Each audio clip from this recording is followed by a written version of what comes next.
We're live.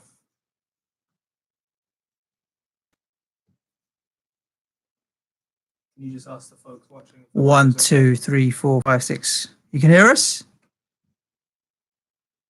We're not live on my end.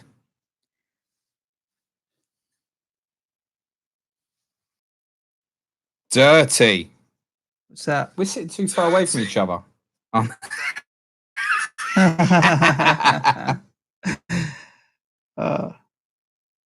I see your live. You can see yourself, can you? It says we can hear you. Yeah, I can see that. We can hear you too, there mate. we go. It's just not working on my phone. I can see. Recording. Hello, listeners, and welcome to episode 1 of the 3rd season of Planet FPL. My name's Suj. My name is James. Third time lucky, I'm going to win the whole FPL this season. Yeah, of course you are, you idiot. Third time lucky, I'm going to win it. That's what they say. So thanks for tuning in to this historic season of FPL where I conquer all. I'm going to win every single league. Yeah. What'd you say? Manchard just shouts out that he's going to beat you. This is the first of season 3 now. We're officially done and dusted with season 2. Should we, as it's new season, should we, for new people maybe, who the fuck are we? Yeah, my name's Suj. My name's James, but who are you? I'm just an FPL player who decided to start an FPL podcast with you 2 seasons ago. You should say everyone who you support. Support West Ham. Come on, you irons. I'm James. I support Spurs. There's a giveaway. Yeah. The big cock sitting next to me. Yeah, listen, I don't mind having a cock on my tit. Have you got an issue with that? No, to be fair, not at all. So regular listeners will know us. New listeners won't. But this is the start of our 3rd season creating FPL content. The game opened 4 days ago now, roughly, give or take, right? Yeah, when we didn't expect it. Last Thursday, when we recorded the last of our 30 in 30 series. I listened back to a couple of 30 in 30s in the last few days just to catch up on the promoted teams. So for listeners, we spoke to 22 different correspondents, all representing different clubs in and no longer in the FPL. A couple of other special guests doing the background and research into what we can expect this season, which went really well. And now that the game's open and all the prices are live, it kind of has some real context. I get it now. I'm like, okay, that random player called McGinn that everyone's talking about at Villa, I know who the fuck he is. What, the one in Man United are getting linked with a £50 million bid for? Are you mad? Well, Man United are getting linked with everyone, aren't they? Are you mad? It's like everything is 50 million with Man United. Why it's a starting baseline. If Man United want to play, it starts. That's where it starts. 50 million. Yeah, they're stupid. They came in for Diop with 42. They should have come in at 50, and you probably would have got your man. Yeah. Yeah. To be fair, and they tried to mug us off with Phil Jones or Chris Smalling, which is a minus rather than a plus. So it's like 42 million plus Phil Jones. So actually, what you're saying is you're offering us 35 million. For the deficit. Yeah, tell me about it. Look, there's been a bit of content buzzing around. Twitter has been a hive of activity since the game opened. So many people putting their draft teams out and debating different options, like A or B options and players like Jota or Jimenez, Sigurdsson or Richarlison, Sterling or Aguero, Salah or Mane, and so on and so on and so on and so on. We've not said anything yet, really, about the prices. We've not gone. No, we did well to hide it off on episode 30. Yeah. Genuinely, I couldn't. If you watch the YouTube of it, the first 10 minutes, I'm trying to log into the game and can't. Yeah. So I didn't know anything other than the 10 sneaker kind of reveal prices. Revealed drops.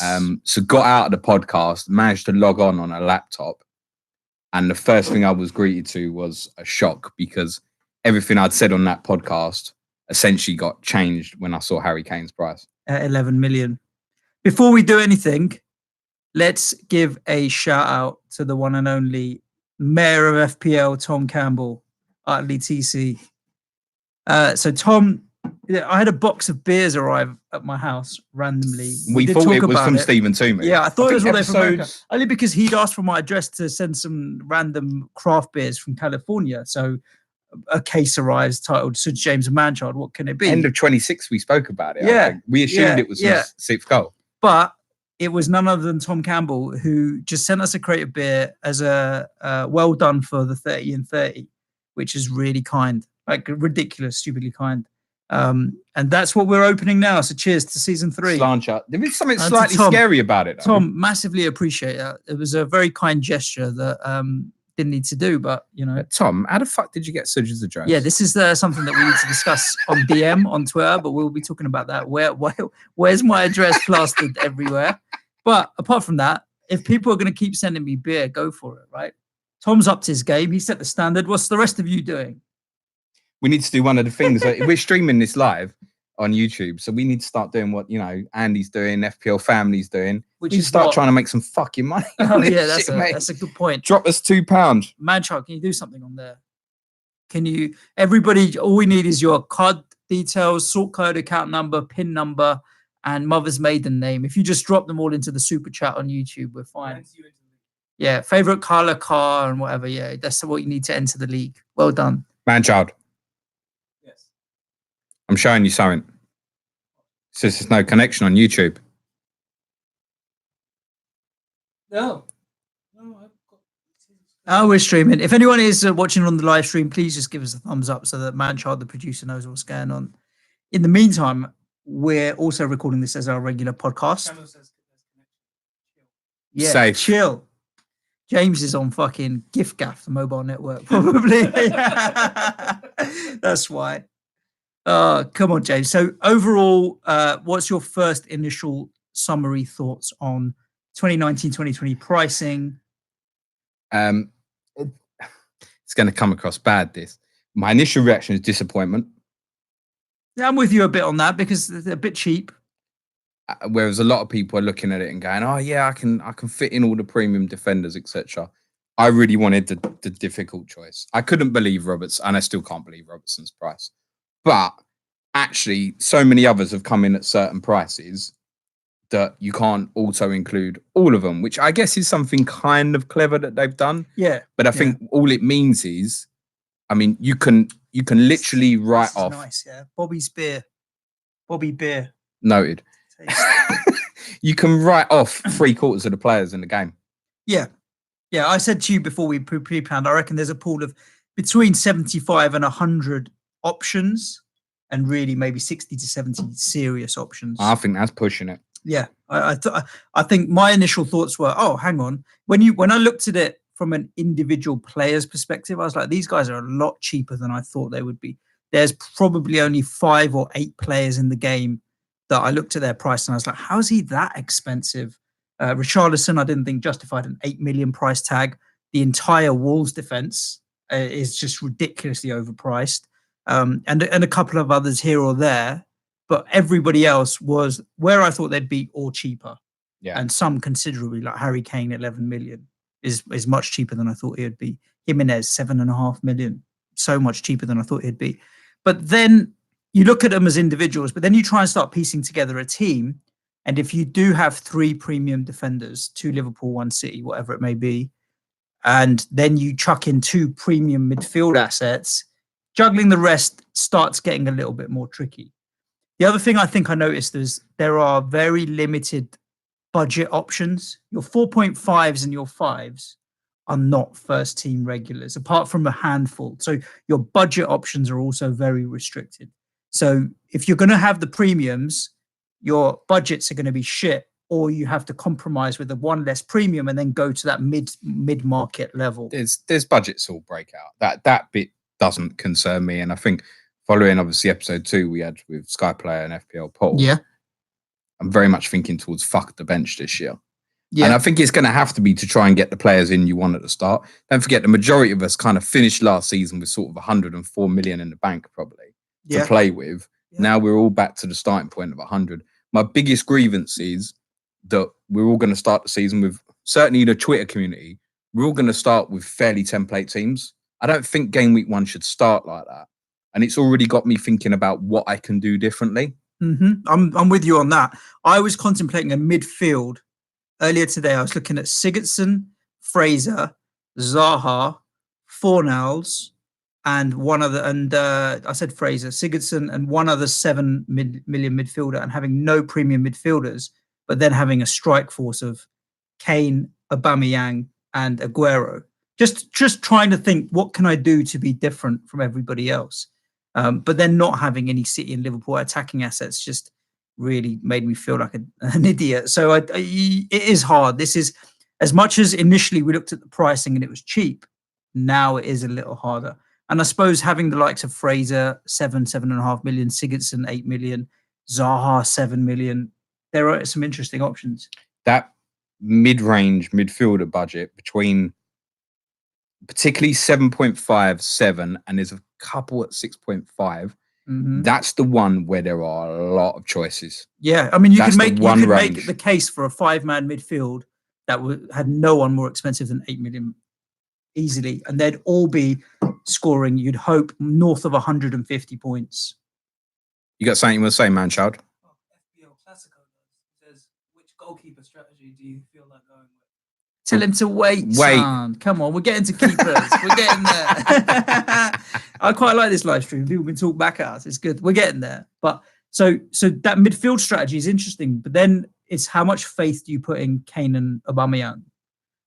But I tried it. I had Robertson, Trent, Laporte, 2 4.5ers in defence, 6.5 to 8 million pound midfield. I couldn't afford to have Kane and Aubameyang, and I went with McGoldrick as my third striker. So it still has its challenges and tricky. Have you got a draft set up? No. 65%, I would say. But no, I'm so flexible at the moment in my mind. But again, my draft's coming out of a pool of 60 to 70 players. I'm not contemplating every player in the game right now. I think we should, for the benefit of the listeners, we should have a run through either by team, position, or by prices. You want to go by positions? I would have said, yeah, let's talk about by position. But firstly, are you building a team around any particular formation? No. You're trying to be flexible. Yeah, I'm absolutely open to that. I was very convinced over the weekend that I wanted to go 3 up front. My latest draft is 2 up front.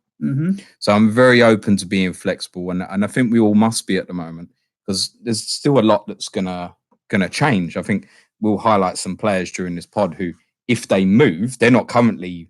Lewis Dunk's a great example. Lewis Dunk's 4.5 million.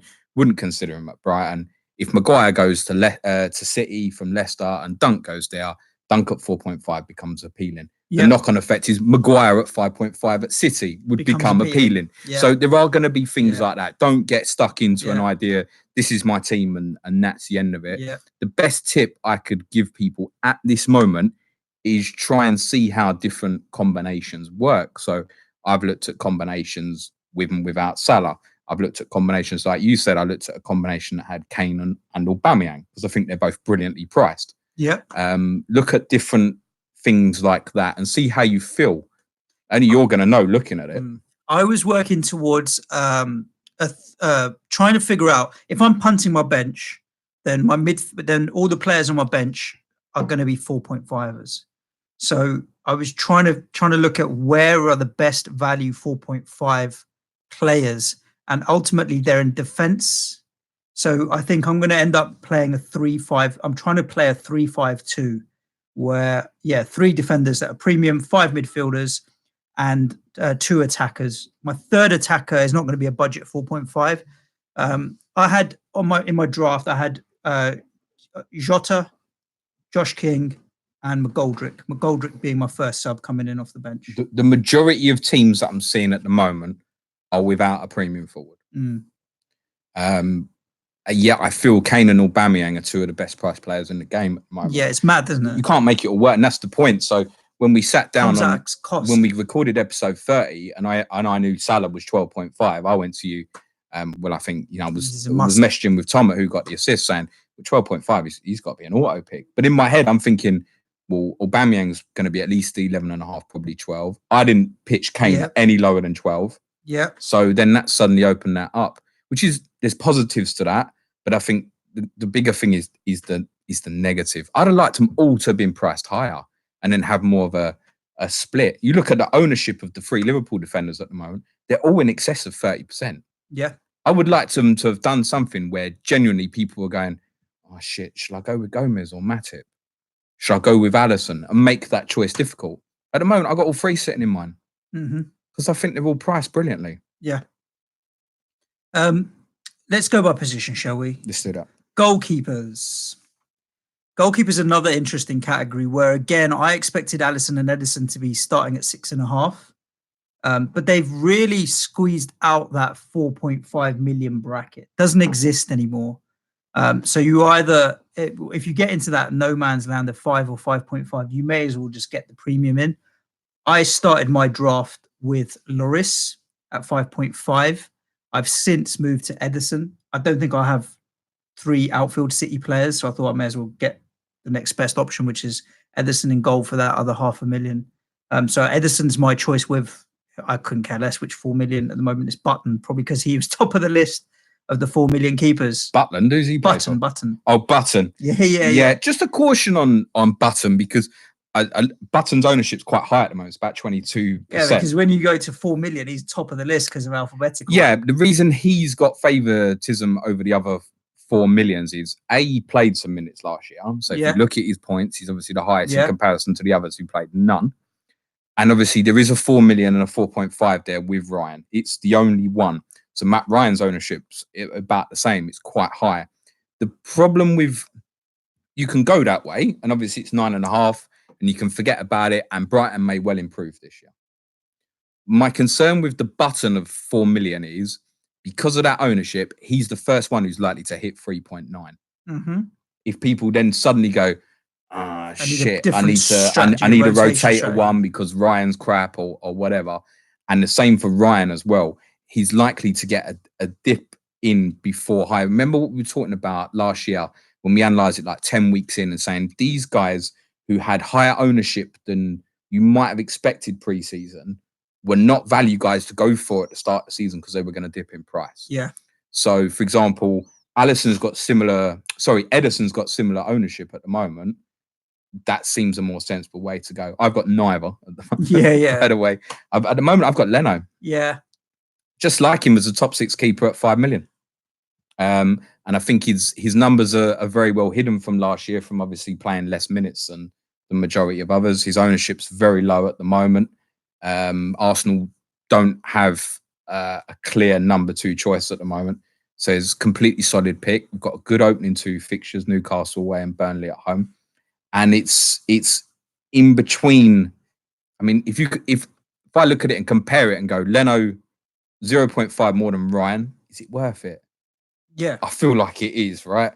And it doesn't restrict me from the outfield players I'd rather have. So I've got 3 outfield City and Liverpool players at the moment. So that's kind of a filler. I know I was looking in my first draft, I looked at Rob Holding, which is 4.5, but it looks like he's going to miss the start of the season. So to have an Arsenal one in there, I know what you're saying about him defensively, but I said it to you the other day that home form's always decent. Home form always is decent. There's never been a problem. So I'm not convinced. I think if I was going to go, I think both 5.5 Kepa and Lloris are better options for that extra 500,000. I think Kepa might be the dark horse this year as goalkeepers that's going to have very low ownership, but Chelsea's defenders and holding midfielders are solid. They don't concede a lot of goals. So Kepa might be an interesting dark horse. I marked Kepa as the best 5.5 in my opinion. I mean, Tottenham kept 13 clean sheets last year. That's not bad. The reason I'd say Kepa at 5.5 rather than Lloris or Pickford is that's a cheaper way into Chelsea. Yeah. That's because their defense is expensive. Whereas Spurs, all of your defenders are 5.5, right? They've all come down, right? Yeah. For me now, where it was rotate 4.5s, I'm going a premium goalkeeper. That's my strategy. As El Clasico was asking. What I would say is I think it's the least important position in an FPL team. Yeah, it's why you don't want to waste transfers on it. Later I would say as well. When I first saw the price in 4.5 and I saw Heaton, that really appealed to me. And Pope is on the watch list. Yeah, well, when we spoke to Jack was like, yeah, very confident about Heaton. But I know Claret FPL said, like, you know, Pope should sign a new contract and that. He thinks Pope will be number 1. So I think, like, what are you going to get in pre-season? They're going to share the minutes, aren't they? Are you going to have a clear answer? Unless Dyche says pre-season, Heaton's my number 1. I suspect as a club captain, Heaton probably would be, but I think that's a dangerous one. And the other 4.5s, Ryan, gun. They don't really appeal. The other ones you mentioned, like Foster, Gator, the Bravkards, they're all 5. Yeah. That's why I Too like. That's expensive. why I like Leno at that value as well. So Leno's the best of the 5, but I just think for that million, I'm going safe, set and forget. Edison's the one for me at the moment. Edison's definitely the better choice than Alisson, Mm. because I don't think you want to waste that Liverpool defensive money there. No. That's how it feels. No. Whereas Edison will really... give you the security of, I mean, obviously Edison and Alisson will both give you the security of the minutes. But City's defensive power doesn't have the potential of the 3 at Liverpool. And those 3 at Liverpool, if they're fit, they're not going to get rotated. Mm-hmm. Even Alexander-Arnold, he's too good now. Yeah. Whereas City, so a lot of people are looking at Maguire, for example, and the suggestion is Maguire will go in and he'll be Laporte's partner. Well, Laporte plays left-sided centre half, and Harry Maguire plays, although he's right-footed, he plays left-sided centre half. Correct. So is Maguire coming in to be, when we spoke to FPL Pringle, is he coming in to be that backup for Laporte? Therefore, is Maguire a bad choice? Yeah. Is it then Stones or Otamendi for the right side? I don't know. I had a pal who has 3 City players and Maguire in his draft at the moment, because he reckons if Maguire moves to City, he'll end up with 4 City, and then he's not making any transfers for the whole season. Yeah, good luck with that. Yeah, I don't think that's a particularly good strategy, Alex. I saw someone, I think it was Andy Lister at FPL. He said if Maguire goes to United, you can get 4 United players. He was swinging on that. Yeah, he was taking it. He probably had to drink his Mrs. Heineken and was in a bad mood because of it, Andy. Yeah, that's probably why. Let's go move up to the defence. What's your draft defence at the moment?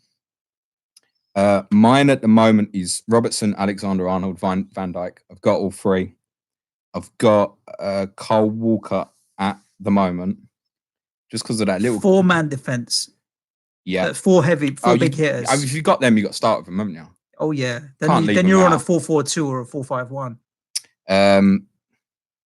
The biggest hole in obviously going to 3 Liverpool defensively is straight away everyone goes, what, no Salah or Mane? Yeah, correct. By the way, I've got no Sterling either coming up, right?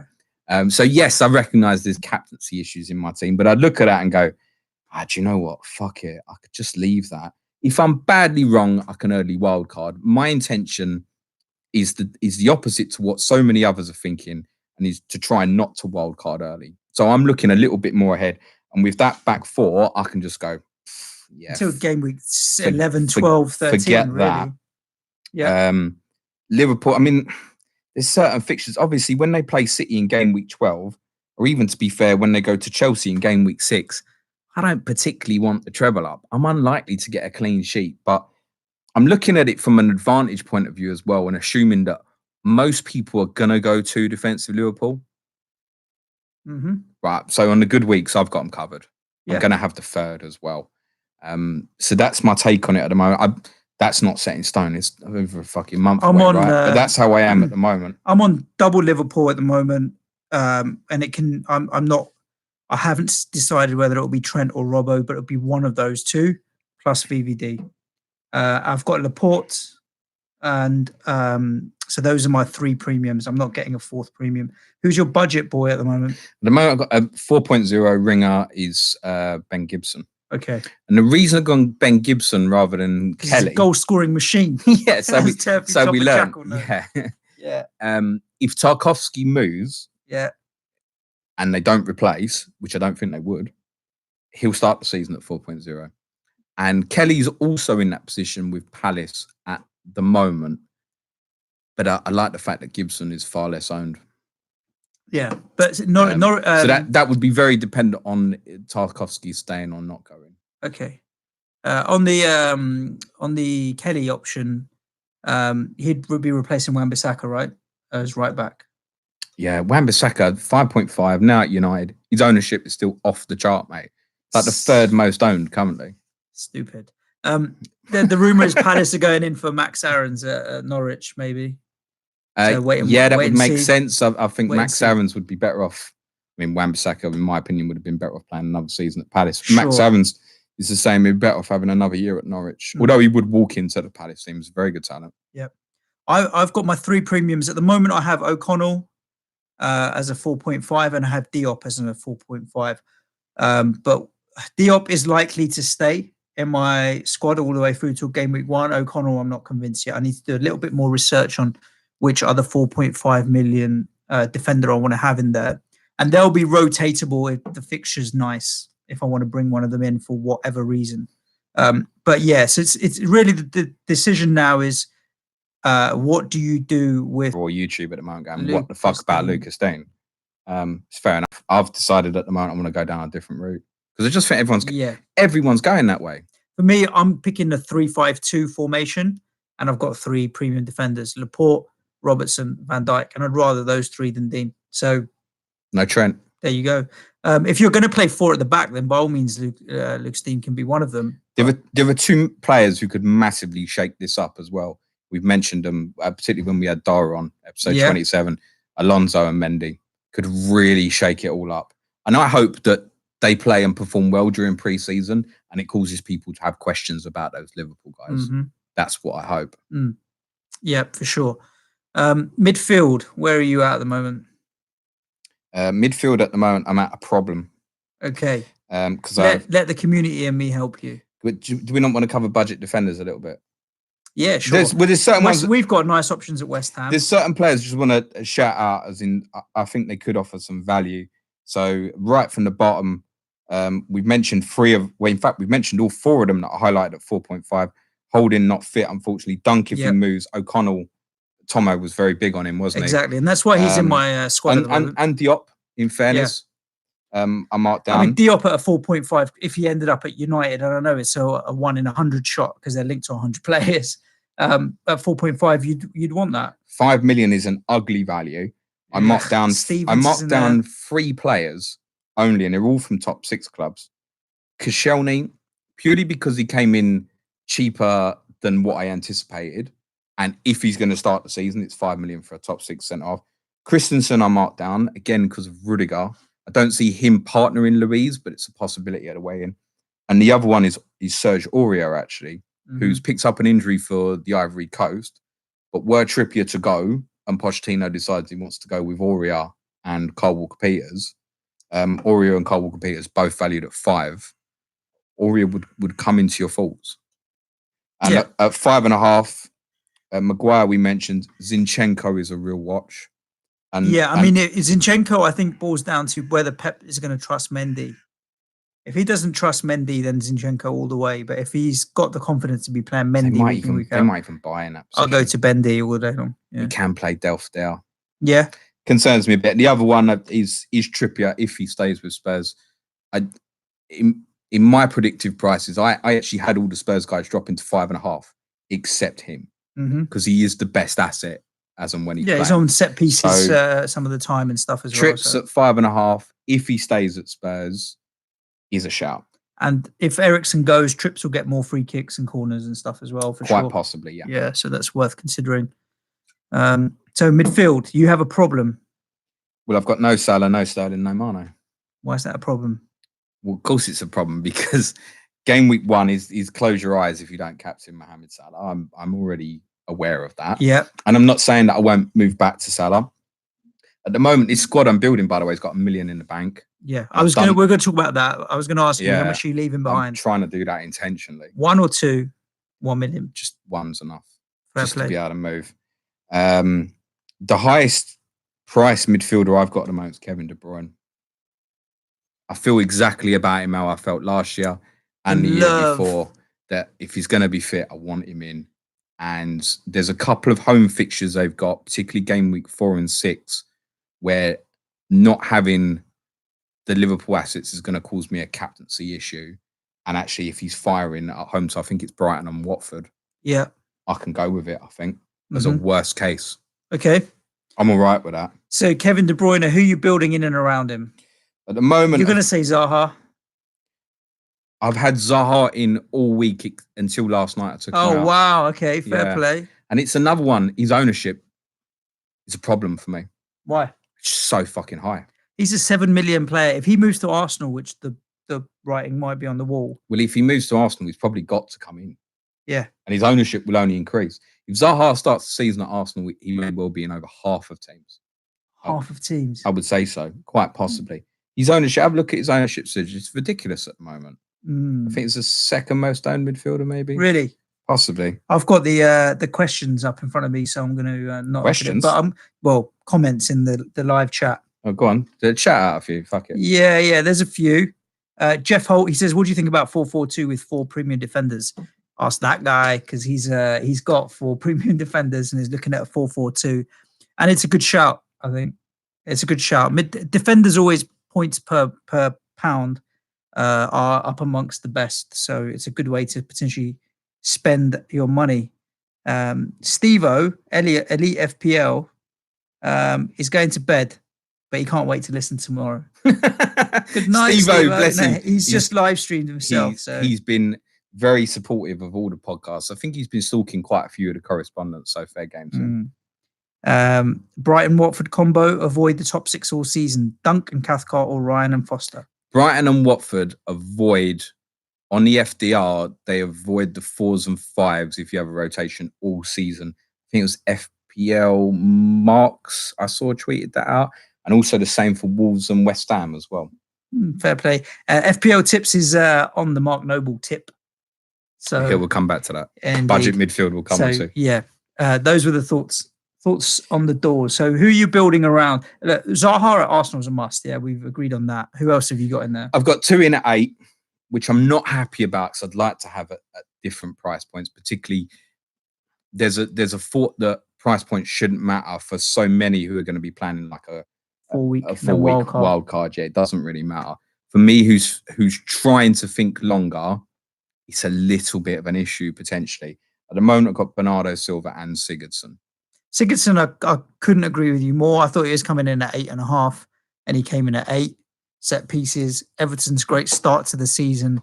£8 million. What's not to love about Gylfi? His Everton are going to get a lot of love. No, not that high. His ownership is about half of Zaha. By the time the game starts, yeah. But, I mean, Zaha's $1 million cheaper, so I think that Gylfi will be well up there, more than 20% when the season actually kicks off. So I'm all for that. Why have you gone so cheap? Why have you gone with Bernardo at 8 million? Well, some of that, I mean, it's 0.5 less than I'd anticipated. For Bernardo? Yeah. You think he's going to get the minutes consistently? He's a pet favourite. He's playing regularly. Look, that million I've got spare, if Leroy Sané does bits in pre-season, I've only got to move Leno down to a 4.5 and it's Leroy Sané. I mean, there was that patch from maybe game week 6 to 18 or 19 with Bernardo Silva getting the minutes and doing nothing in terms of attacking returns. So he can easily go through periods without getting the attacking returns. And he's still one of their best players and still influential in all of the games. Just picks up no FPL points. I just don't see 8 million as value. If he'd come in at 7.5 third most owned currently, which puts me off Bernardo, more than anything. Yep, of the midfielders. I think people are probably looking for a cheap way to get into City. There's 6 players owned by over 20% at the moment. Midfielders. Salah, Mane and Sterling fairly obviously. Salah nearly 40% already. Mm-hmm. Zaha 35% ownership. Bernardo 31%. And the 6th, currently 22% ownership is Fraser. Okay. Gylfi, is he on the list there somewhere? 16%. Okay, he's going to work his way up. That appeals to me more. I think if I have to make a choice between the two, I'll go for Sigurdsson. Particularly for me, who I've kind of got it set in my head that I'm not going to go for Lucas Dean. I do want some Everton coverage again for that long-term planning because we've got such a good run of fixtures. I think weight of expectation might be a problem for Everton. And I'm really keen to see, obviously, if don't get Zuma back, I don't know if Mina's going to be up to the same standards. I don't know if they've got the strength in depth if they have injuries defensively. So I'm not too keen. Can't get away from the fact their fixture run is unbelievable till December. But again, by going for the higher players, if I decide I have to get him, then I have to get him, as in Lucas Dean. Yeah. Now, Bernardo Silva, I'm just looking at 154 last year points, 7 goals, 8 assists.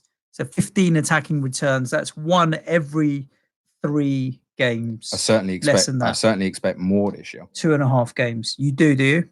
Yeah. With KDB coming back, I suppose it's more David Silva that he might be able to take the place of a little more. My 4th playing midfielder at the moment is one that's out of the box is not getting any mentions at the moment. I'm happy to take him out if necessary. Is Lucas Moura. With Son's suspension, he's likely going to play as OOP up front, home to Villa, opening day, 7.5 million. Still cheap, Lucas Moura. It could be a 1 week punt. It doesn't work. I fuck him off. Yeah. I'm not against that. I like at all, that as to a be punt. fair. Lucas Moura, at his price, I thought he'd come in a little more. To be honest with you, and there was the chance that he could be pushed forward. So the fact that he stays as a midfielder at 7.5, yeah, I mean, I think everybody needs to think about having one differential in their squad, and if he's your differential, then I'm all for that. He's going to be my essentially week 1 punt at the moment. My team is beginning to look more and more like a free hit. As in, essentially, I'm going to have 3 City, 3 Liverpool, 2 Spurs, an Everton, an Arsenal, and a Wolves, I think. Okay. It's looking closer to it. Yeah, mine was 3. Well, it's mucked around a bit, but 3 City, 2 Liverpool, 2 Bournemouth, 2 Sheffield United, 1 Wolves, 1 Everton. Interesting. Just a couple of others to mention from the premium midfielders that we haven't spoke about. Eriksen, if he stays, is the only 9 million midfielder, which is interesting. And Pogba does still stand out for me at 8.5. The two of them is obviously up in the air whether they'll stay or not. Yeah. I don't like United's opening start. I think I need to see them play before I'd feel comfortable with investing. But I did think Pogba would be higher. So they're still in my thoughts, the two of them. Yeah. I've got Raheem Sterling in my team at the moment, but I think he's going to make way for Mohamed Salah. I'm going to have one or the other of those two. I don't think I can afford both.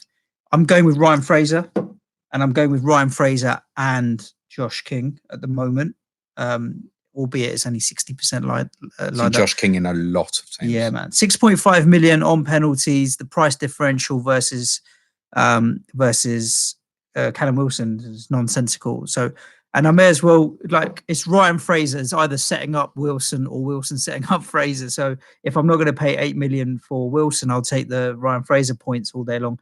Ryan Fraser, I still think represents good value at 7.5 million. And there's still the outside chance that Arsenal might come in for him potentially. So worth thinking about. So right, he's one. Gylfi's definitely going to be there for me. And then I need to figure out I want to get Zaha in for sure. And then it's going to be Pablo Fornals, I think, as my punt. Looking at his performances in the under 21s, he did well. He's coming into some form. I'm thinking of I'm going to be going to the Fulham game on the 27th. We've got a friendly preseason friendly against Fulham, so I'm hoping to get down to that. If I get down to that and he gets some minutes, it'll be interesting to see. But they just only finished yesterday, the under 21, so who knows what will happen with him. But I feel 6.5 million is a lot cheaper than I thought he would come in at. So 6.5 is right. I thought he'd come in. He's a new signing, right? 25 million. Round expectation. I would have thought 7.5. To be honest, depends where he but plays in the team, right? I mean, if Lanzini was to go suddenly, then he might play at 10, and then it maybe becomes attractive. But then you're not. Lanzini's the same price. You're not looking at him, and yet that area of price midfielders is. I mean, I think there's gold in there. Someone's going to break out from this lot. Fraser, David Silva, Marshall, Lucas, all at 7.5.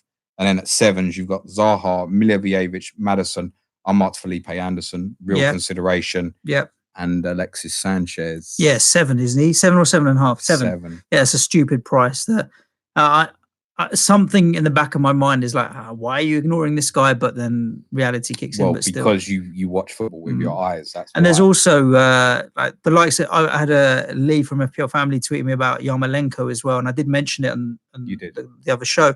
He's one to see how cruciate knees are bastard to come back from, and he's not young. But if he captures any of that form, he was striking up quite a decent partnership with Anatovic at the end of the start of last season, and he is very direct. The good thing with Yarmolenko is he gets the ball and he only goes for goal.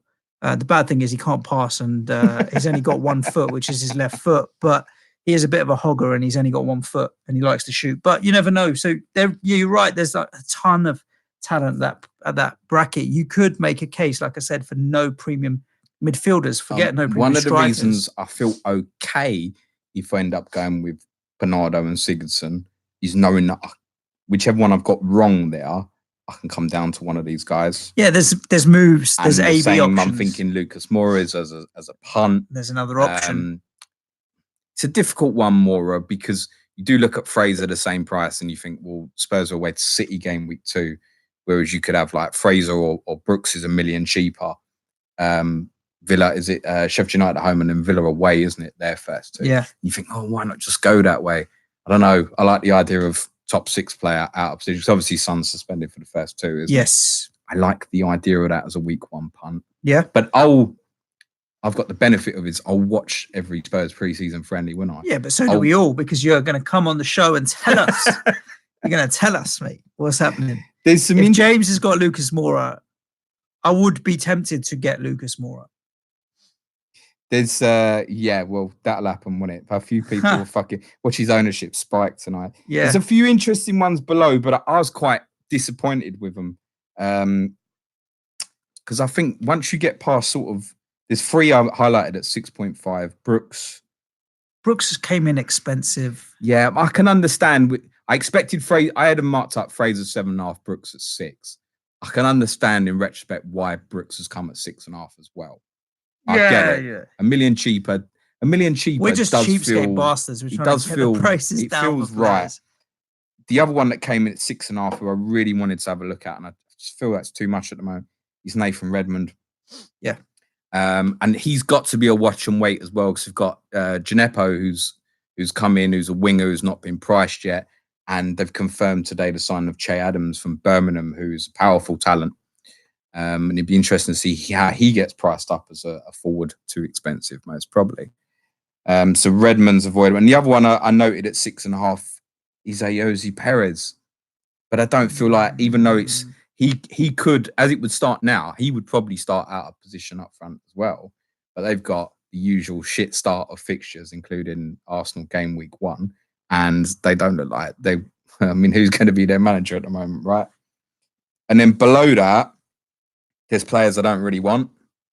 And when I've highlighted what I feel is the best kind of each of the price points. So at 6 million mark, Jack Grealish, don't want. Trossard, who's come into Brighton's been priced up today at 6 million. Got bags of goals last year. He won't be the first player to come in from Belgium with a bag of goals and not do fucking anything. I need to see him play. True. Ward-Prowse, 6 million.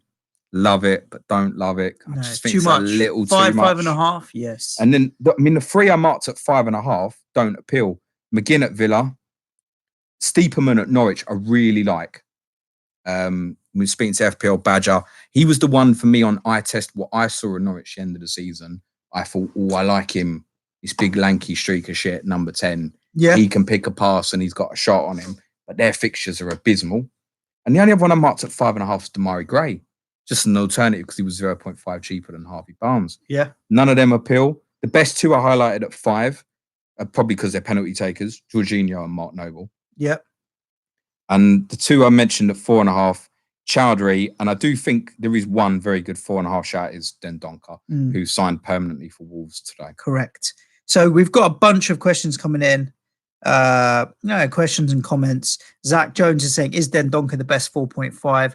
I think I'm with him on that for sure. He had a good end to the season. If I was looking for a bench filler in my midfield, Dendoncker would be the one that I'd be going to. He's my 5th midfielder. And I might, if I could find the 500,000, I'd prefer Jorginho, but at 4.5, I think Dendoncker's potentially the one to look at. I think I'd possibly go Noble over Jorginho. Yeah.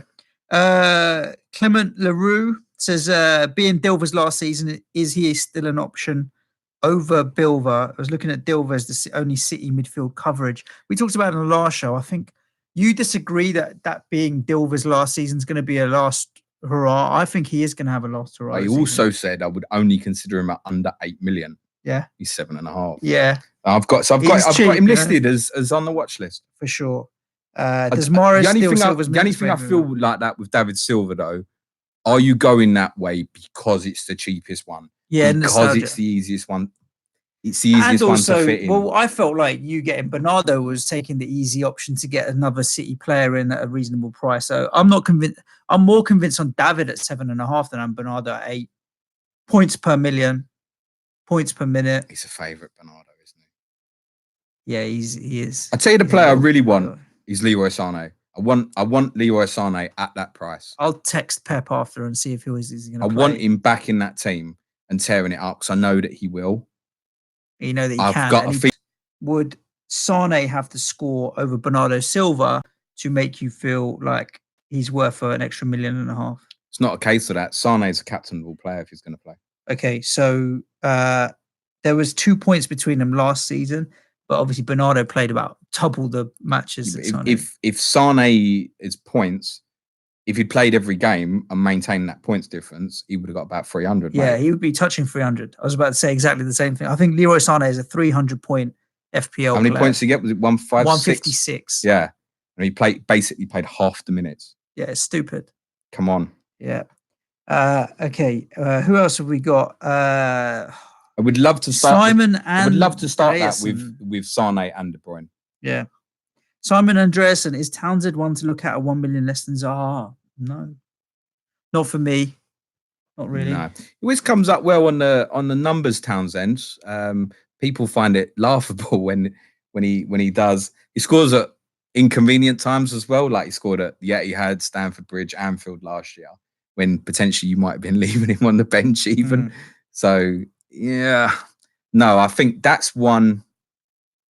There are certain ones at the moment where I see people going for the cheaper option. There are some where there's like King and Wilson is 1.5, and it just feels big enough to justify going to Josh King rather than Wilson a little bit. I feel like that for $1 million. Like if anybody's going to go Matip or Gomez over Van Dijk for the $1 million of the security, etc., like fucking go for it. Townsend, if Zaha went different, might become more of an option in an odd way because he might pick up more of that sort of talismanic manner to his game, possibly. Maybe. I'm not convinced. No. Not convinced. Let's talk about strikers, shall we? We can.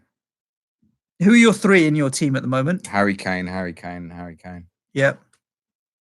I could not believe it when I saw that price. 11 million's cheap. My first thoughts, there were... Well, there's more than 2 because Lukaku and Sanchez come in cheaper than I expected. But there was 2 players that was really interested in who came in more than 0.5 cheaper than I anticipated, and that was Robertson and Kane.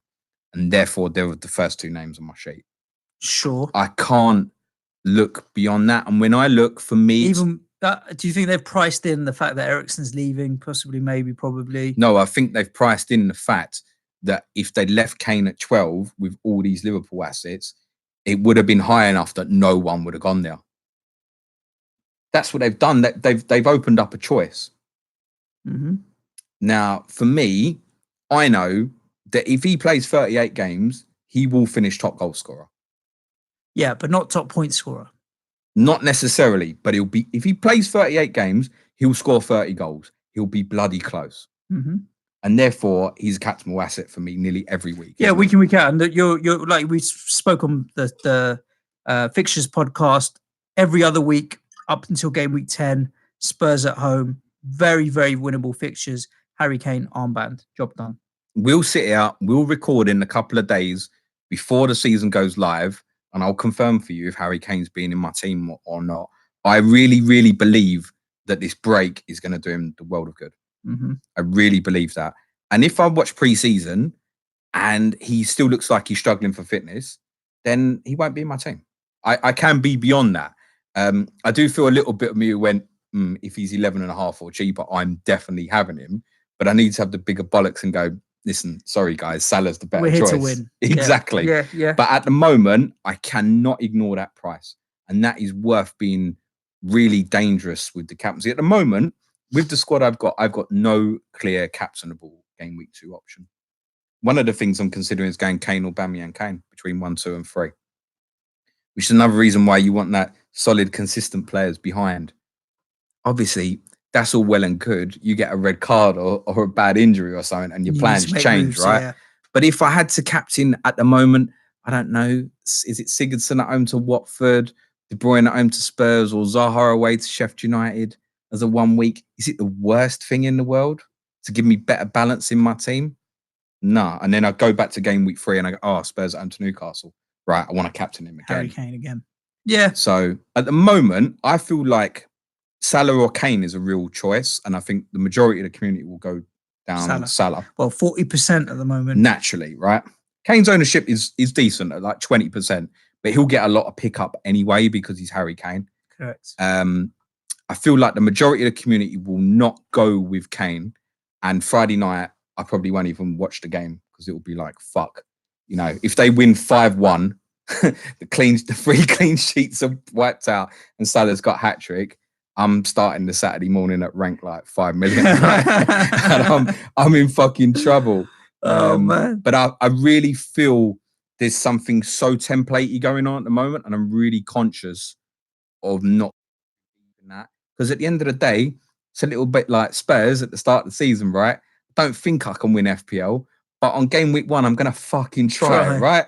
And I feel like I need to do something different. And nobody's got the better judgment on Harry and Lucas and these guys than me. I disagree with you there. I think Poch probably has got a fucking there thing is or him, two on yeah. you, mate. With his hair, yeah. Oh, yeah. And who have you got alongside Harry Kane? Does it even matter? It does. It does. You're not going to play him, though, are you? You bench filling? Well, I think it's the weakest player in my team at the moment. And yet it's somebody I desperately want is Jota, sorry. Jota, yeah. The Wolves, Diogo. Yes. And the third striker? It's Diego Jota at Birmingham, Diogo Jota at Wolves. I want Jota. The problem with Jota, the thing is, it's another one, right? So I saw Jimenez's price and instant at 7.5, and instantly I tweeted, what the fuck is going on? Because I get, he was another one far cheaper than I thought. I thought it'd be at minimum 8. Mm-hmm. So when I saw 7.5 and it was off the back of Wilson being 8, I'm like, you do a bit of digging and actually you see Wilson's point per match is far better than Jimenez, and you start going, okay, maybe that makes a little bit of sense. Wolves with the Europa League, is that going to be an issue? There's pros and cons to watching Wolves in pre-season. One, they'll get their fitness up, but they're going to be playing crap opposition. Is it going to have a negative spiraling effect like it had on Burnley? I even remember like Spurs when we had to play in the qualifiers in 2010 for the Champions League. Right, we lost at home to Wigan, who we'd beat 9-1 like 7-8 months earlier. You know, it does have a destabilising effect. And I don't particularly like the opening fixtures either. Leicester away, United at home. Burnley at home's nice, game week 3. Everton away, Chelsea at home.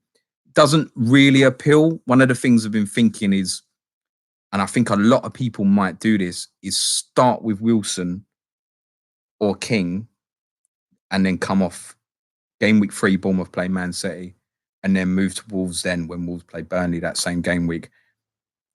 It's a forward-thinking move. I think it's a lot that a lot of people may end up doing, particularly if they start all right, Jota or Jimenez, and Wilson and King don't. So one of the things I'm thinking, I've got $1 million spare. It might be, if I look at the moment in 2 fixtures, I want to go King over Jota. But I'm trying to think longer term a little bit as well. Mm-hmm. And I know, historically with Wolves as well, any fixture, any time, right? Yeah. It's not so much the fixtures with them. No. Who's your third striker? At the moment, it's Connor Wickham. I think he's bench filler. I think he's the best 4.5 million choice. If you consider, obviously, Batchwire's gone back to Chelsea. Wickham has had terrible, terrible injuries. He looked such a promising talent as a youth player. It was the under 17s or 19s England won about 10 years ago now, and he was a star striker. A terrible run of luck with injuries since a kind of semi-breakout few months with Sunderland. I think back around about 2014. It's just not happened for him since. The only other one I marked down at 4.5 was Nketiah at Arsenal. You don't think Greenwood? Can't see the minutes. No, me neither. I think Nketiah, if Aubameyang was to go, he'll have a shot as being backup striker next year. Okay. So he might have the odd one or something. Do you know what I mean? They'll go. I mean, if Aubameyang it would just be an Isaac success, wouldn't it? We haven't mentioned him, but if Aubameyang went, I think Lacazette at 9.5, I'd find a way to get him in. I'd find a way to get him in. I'd feel more comfortable about that. Definitely, for sure. Knowing as well that they will almost definitely, if that happens, spend big on a wide player to, and that's why they would let Aubameyang go. So you're sacrificing midfield of having your highest price midfielder at 9.5 and then having a budget option in there as well chucked in. You said Dendoncker, right? Was your budget? So my 3 subs at the moment would be Gibson, Dendoncker, and Wickham. Yeah. So that has allowed you to have Harry Kane up front, whereas me having Salah or Sterling, but more likely Salah, means that I can't afford a premium striker, even if I wanted one. So my front line was Josh King, Jota at the moment, and McGoldrick at Sheffield United. Now, I don't think it will stay like that. I don't think it will stay like that at all. But Josh King is definitely an option. Because of him being on penalties, that price differential with Callum Wilson, the outside chance that Callum Wilson may even leave still, but it's like I said, it's an outside chance. So Josh King for me is great value at 6.5 million. Great value. And there was those throughout the blanks, right, where people were banking on Wilson over King, and King was the one that got the double goal return. So he's just as likely to return as Callum Wilson. Jota, 6.5 million. Probably won't stay in my squad. I don't think he's a bad pick, but I don't like this Europa League stuff. I really want him, and I also, it's the flip side of what I said about that gap of Wilson and King. 1.5 makes it feel justifiable to take the budget on King, I think. Whereas I kind of anticipated I'd be going for Jota because I expected the difference between Jota and Jimenez to be more like 1.5 million. Yeah. I don't know if maybe I'm stuck there a little bit. Few forwards of note, sort of in between Lacazette and Wilson. Jamie Vardy, we haven't mentioned. 9 million, though. Outstanding. Well, it's expected. Outstanding second half of last season, or pretty much from when Rodgers come in. 9 million, and then you got the 2 United clowns, Lukaku and Rashford, on 8.5. There's plenty that will migrate to Rashford, particularly if Lukaku goes. And I can understand it. It's just, it's never justifiably. I couldn't sit here and feel like, oh, he'd get me to. I mean, I haven't put Firmino on the watch list because I just think there's 5 from Liverpool. Yeah, you have to go with one of them. I think you need to get. But Rashford at the moment, he's on it. He has to be. You have to watch it. But there's nothing justifiable in history of numbers other than weight of expectation that he's actually going to do it. And if he doesn't start the season well, and he's on this new 300 grand a week contract, as supposedly is reported today, whether he's a local boy or not, people are going to start looking at it and going, listen, mate, you scored 25 goals in 4 seasons. Why are you on 300 grand a week? Feeling like he's held the... people at United didn't feel quite the same about Rooney after all that. There was that links he was going to go to, even to City, wasn't there? Yeah. And he held out for a fuck ton of money. Rashford's not to the same extent, but it's kind of held United there because I think he only had a year left on his contract. I mean, that's United's fault, in fairness, but that's a lot in it. 300 grand a week for essentially somebody who's hyped on talent at the moment. 25 goals over 4 seasons is garbage. Of course it is.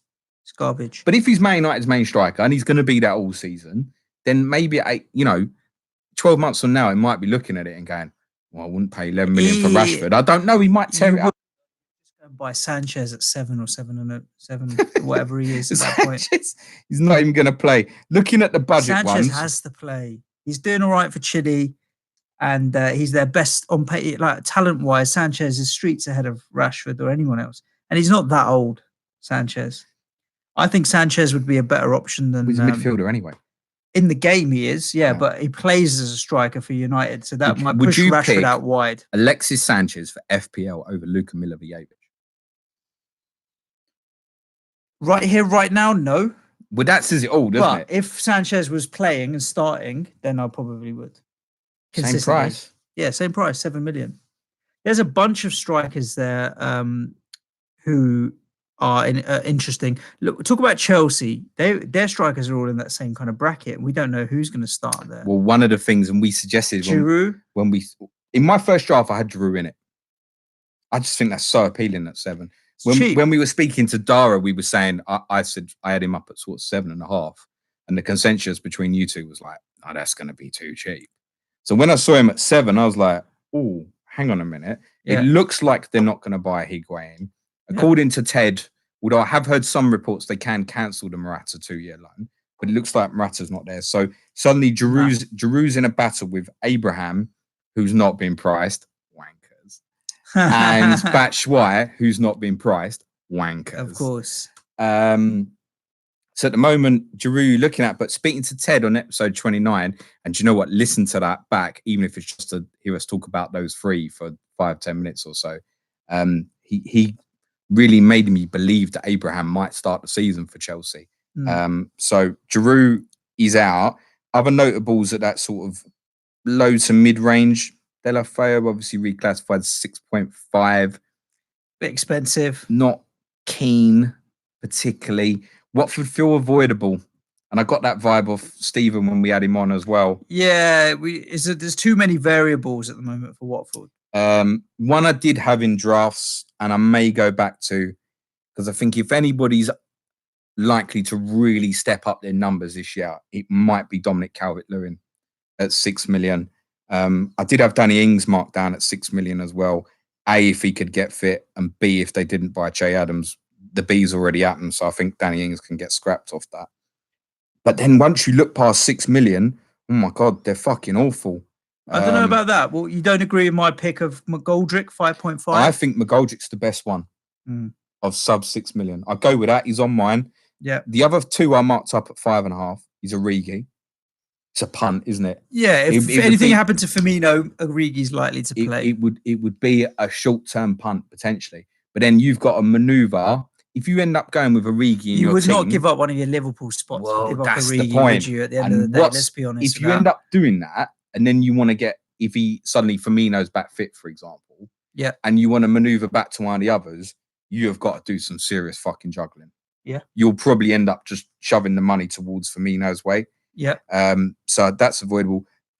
I've marked up Lecadio and Andone just because I think, as it stands now, one of them might start the season for Brighton. Shane Long, 5 minutes. Only other one I'd even look at. There's nothing in that bracket down there. There isn't. So this is back down to where we started the conversation. You're talking about 60 to 70 players in the entire game that are worth considering as it stands at the moment. I feel like that's why I don't even need to look at FPL until the end of July. Well, so I'm not going to have to spend hours and hours analysing data. That's not the worst strategy. I mean, let the transfers kick in. To be honest, I've played around with drafts this weekend more for the podcast and for myself. I know that 11 I've got now is not going to be the 11 I start the season with. I'm the same. I was at a mate's last week, Thursday. We were chatting. He's a big FPL player. And we were chatting about it. The game had launched at lunchtime, right? And I had to go there in the evening for a barbecue. And in that time, I had enough time to have a look through all the players that I wanted to look at. And he was like, shit, how do you know the prices of all the players? I was like, I've had a look and I know who's what. Well, putting them into a team, I'm not that bothered about, but I know where everyone's value is and where everyone's price is. And I'll just digest and think for a little while and figure out what's going to happen. But it's going to come from a pool of 60, 70 players. There were so many in the budget ones that I found really disappointing.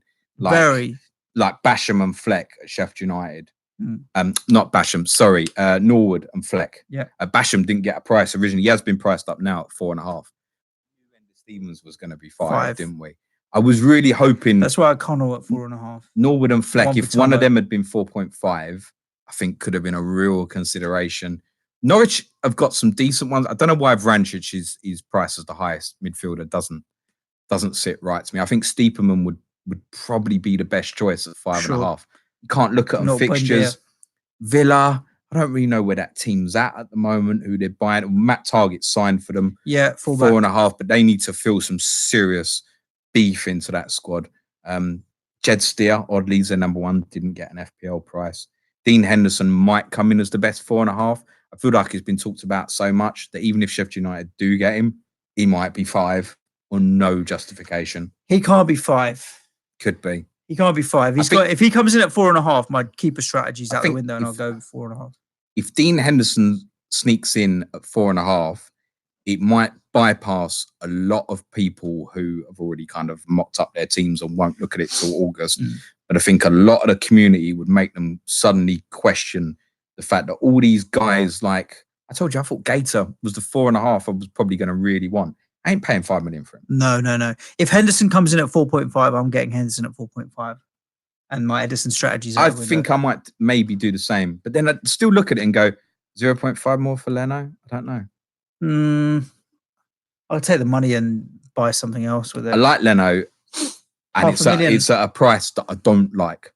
I don't like 5 million as for goalkeepers or defenders. I nearly always end up above or below, and yet at the moment, I've got him sitting in there at 5. One to consider. What else is happening? We've been through. Should we have a look through some of the YouTubes? Suj is chatting shit. Yeah. No one ever says that, mate. No one ever says that. Could everybody hear man child snort? Clement TAA or Robertson need some help with. Have VVD already. That's an interesting one. It's worth saying because people will make a choice. Bit of a flip of a coin, almost, isn't it? I'd go TAA. I would as well, but I mean, it's a flip of a coin at that point. Notorious Nerd reckons that 4-5-1 is the formation of choice. 3-5-2 for me at the moment, Notorious. The only problem with 4-5-1 is what sort of budget are you sitting on your bench at the moment? Are you going to be brave enough to go like Wickham and Ketcher, for example? Yeah. Or are you suddenly going to get tempted and go, do you know what? Fuck it. I'll put Shane Longdale. Is it worth it? Or are you going to go McGoldrick at 5.5 as your first sub? That feels like, therefore, then you could be going up to a half decent 6.5 million forward and having a 4.5 million pound player on your bench from defensively, or even a 4 million. I think if you're going to go that way, you have some cojones and go 4.5 million forwards, and your bench you're just writing it off. Yeah. That's fair enough. True. Ricky Saunders going with a front line at the moment of Kane, DCL, Dominic Calvert-Lewin, and Andone. And Danny's he's on the watch list with Lecadia. I just think they're interesting ones at the moment. And Danny's 5, isn't he? Are you listening back to the live stream there? Oh, Manchild, you sweetheart. Manchild, who are you having up front? Westwood. He's back to fucking Ashley Westwood. Ashley Westwood. Huh? Endotta. Endotta. Who's Endotta? And Jota. No, Jota. Sorry. Jota. Diogo Jota. D Jota. You want him? Why? Save me. Why am I holding the beer that's empty? Goalkeeper? Same. Copy paste. I was wondering about FPL whether they should do that as a strategy, like just copy paste people. Like if you don't re-enter your team, just let it run through and maybe auto pick out players. So then you, like, if you got a team from last year, you just crack on. Auto pick, everybody's auto picks was nearly the same, wasn't it? Yeah. Alexis Sanchez hasn't had ownership like that since he was at fucking Arsenal, mate. And Antonio was getting into so many teams. Mikel Antonio. Yeah, they were all like 7 million midfielders, weren't they? It was Anderson and Antonio and Sanchez were the trio that I saw in so many teams. Basically goes down the average middle of the road, right? Yeah, he did 6 million defenders, 7 million midfielders. And 8 million and then there was a flip of the forwards. A lot of people had Lukaku or Rashford in there. I mean, the auto pick teams were nearly the same. I'm sure the auto picks used to be purely random. Yeah, and that would be funnier. Yeah. This was, I think they were like, you know what? Everybody just auto picks to get their fucking team ID and then changes it. Afterwards anyway, let's just ignore it. Yeah, there we go. So that's a rundown of where we feel we're at the moment. Price list, the kind of watch list is there, ready and waiting. You can follow our watch list wherever you want, really. Really? Where are you going to follow it? It's only on my phone. Yeah, no, I know how to. If you wire me £5 to my sort code and account number, I can publicly. I feel like we just about probably mentioned everybody. Let me know. Someone tweet me if there's somebody you're seriously considering is currently in your team. You really want them, and we've not mentioned them. I don't know if maybe. I don't know if we gave the Arsenal sort of forwards, Coleman and Keane at Everton. Maybe I don't know if we gave the Arsenal forwards enough airtime. We definitely mentioned them. We mentioned them. I think airtime. Aubameyang's an interesting one, and I wouldn't rule out starting with him if he stays, because, like I said, game week 2 is a captaincy problem for me.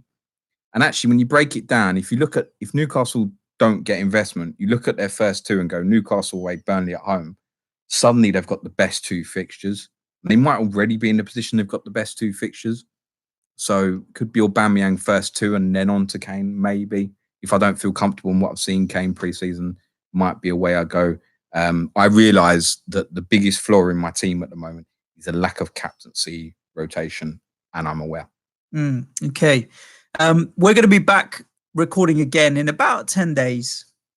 We're taking it easy now. 30 and 30 was live and it's all popped off. We're going to be back around the middle of next week, keeping an eye on the transfers that are coming in, coming out, filling you in on what our strategy is going to be around our drafts, as they will definitely change between now and then. And perhaps we'll start looking forward at chips and fixtures and that kind of thing, and how to start planning out your game week 1 team for the first 4 weeks, when then there's an international break. For the next 4 weeks, then there's an international break, and more really coming in and what's happening. Hopefully some transfers will come into play as well, and those players will get priced up. There's a lot of players who are now sort of their loan agreements come to an end yesterday. Yeah. So there's been a few transfers gone through today. Now that it's July the 1st, and I think it will start to speed up a little bit. Yeah, now. exactly. The under-21 championship ended yesterday, so a few players that might have been away there. Come on, Lionesses, by the way. Yeah, that's tomorrow night, right? Against the United States of America. Yeah, I don't think we're winning. Sorry. I'm just going to put it out there. And part of me doesn't, like, I obviously want England to win, and if we don't, I don't mind, because their striker, is it Megan? What's her surname? I can't remember. Gets to just say fuck you to Donald Trump if they win. Good on her. Every time she scores goals and they do well, it's just this, you can just see his face getting redder and redder and redder. So if we have to lose and the net outcome is that she can stick 2 fingers up at that guy, then so be it. But obviously that's not what we want. We want to win. You loved Mr. Trump. Nah. It's all finally come out in the wash. Nah. But if he wants to play FPL and be a guest on the show, I'd say we haven't mentioned who I've got my eye on. We haven't mentioned at all. It's James Maddison. I don't think Maddison 7 million, same as last year, right? On the fringes, close. Yeah. Another one. I'm not so keen on that. I've got 4 of the top 6 in the first 8. Yeah, there's fixtures are not price, great, though. but he is priced well and one to keep an eye on. But fixtures not great. I think. Yeah, if you're looking for a differential with low ownership, of the 6.5 to 7.5 million midfielders, Maddison might be one of the lower owned. Well, it's about 18% at the moment, I think. Not bad then. There you go. So in the meantime, do listen back to the 30 and 30. We have a podcast with a representative from every FPL club. And the guys that we had on the show are our correspondents throughout the season, writing blog articles, etc. for us, which means that they know their clubs, they know FPL. The majority of them go week in, week out. Some go more than others, but like Sam Siegel goes bloody every other week, every week, and the away games. So if you're curious about certain players' names that you see priced up that you don't know a lot about, especially the promoted teams, and the 30 and 30 episodes 100% are going to help you shed light. Great listens, not too long, all less than 45 minutes to an hour. We are 100% going to take at least a week off now. Yeah, 10 days. Well, essentially, this is obviously season 3 launch. Essentially, it's hashtag 31 of 30. 31 of 30. You can't see me. Fucking guy is making signs at me. I do want people who maybe now the game is launched and kind of just found out about 30 and 30. Go back and listen to them, even if you think like someone was tweeting Neil Grover at AFC BNG today, asking about Brooks and stuff. And I'd have just go and listen to fucking episode fucking 13. You better. Yeah. Because there was a good thought, good conversation about a lot of these players back then. Even though obviously every correspondent podcast we recorded was prior to prices coming out. Yeah, 100% it will still relevant. help you because we looked at sort of what would potential values be, and there's some gems you're going to come out afterwards and go, oh shit, man, he's lower than I thought he would be, or he's higher. Really go back and give them guys a chance. And do you know what? Go and interact with them. Like, if you ain't following us, fine, while you're watching or listening. But seriously, follow them guys, man. Correct. They're fucking unbelievable. And if you aren't sure who any of them are, you can go to view lists in my bio and they're all on the drop down. Yeah, on Twitter, obviously.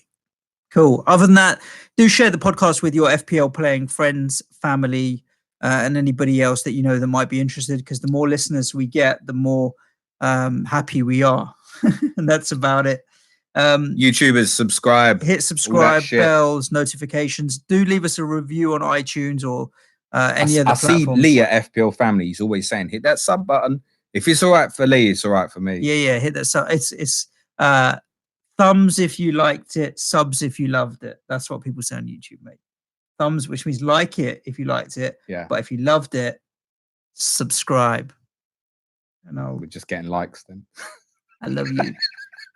Subs if you love it. I love you. The audience need to know that we love them, James. Yeah. We do. Yeah, we do. So yeah, do hit Man-child subscribe. loves you the most. And stay tuned. We'll be back in the middle of next week with another show. We think next Thursday. Yeah. We'll see how we feel. Exactly. Other than that, anything else to add? Bitch, cue the music. Ciao for now. The great thing is with YouTube Live, We're still streaming, fucking live. we're still talking, and you can't put the music on. Should we do a couple of a couple of live questions for the You got to the YouTubers? second beer, and now Yeah, fuck it, yeah. Alex.